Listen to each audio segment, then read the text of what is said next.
एक समय की बात है। एक गांव में 6 अंधे व्यक्ति रहते थे। वह बड़ी खुशी के साथ आपस में रहते थे। एक बार उनके गांव में एक हाथी आया।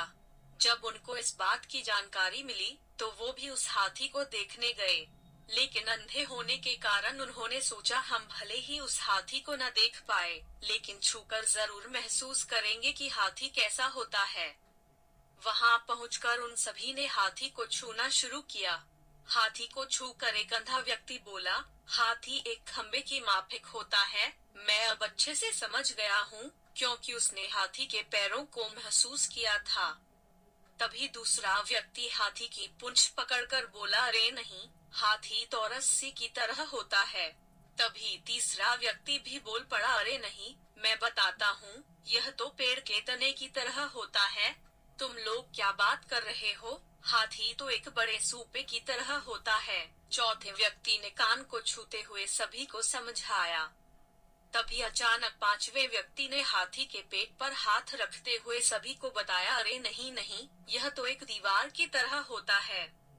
ऐसा नहीं है, हाथी तो एक कठोर नली की तरह होता है। छठे व्यक्ति ने अपनी बात रखी।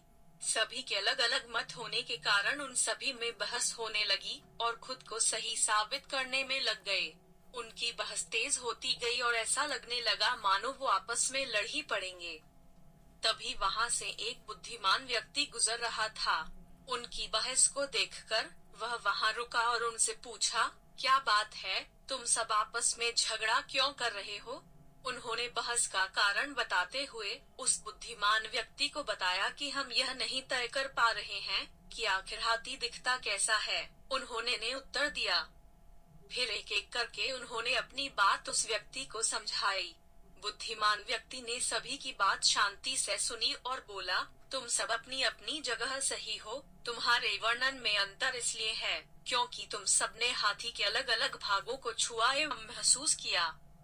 लेकिन यदि देखा जाए तो तुम लोग अपनी अपनी जगह ठीक हो, क्योंकि जो कुछ भी तुम सबने बताया वो सभी बातें हाथी के वर्णन के लिए सही बैठती हैं।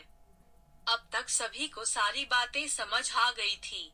उसके बाद उस बुद्धिमान व्यक्ति ने उन्हें समझाया, यदि आप सब अपने जो जो महसूस किया उसके अलावा भी यदि आगे कुछ देखते तो आपको हाथी असल में कैसा होता है समझ आ जाता।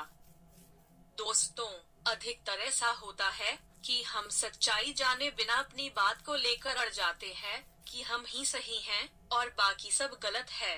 लेकिन कई बार ऐसा होता है कि हम केवल सिक्के का एक ही पहलू देख रहे होते हैं। हमें जरूरत है सिक्के के दोनों पहलुओं को देखकर समझने की। इसलिए हमें अपनी बात तो रखनी चाहिए, पर दूसरों की बात भी सब्र से सुननी चाहिए और कभी भी बेकार की बहस में नहीं पड़ना चाहिए।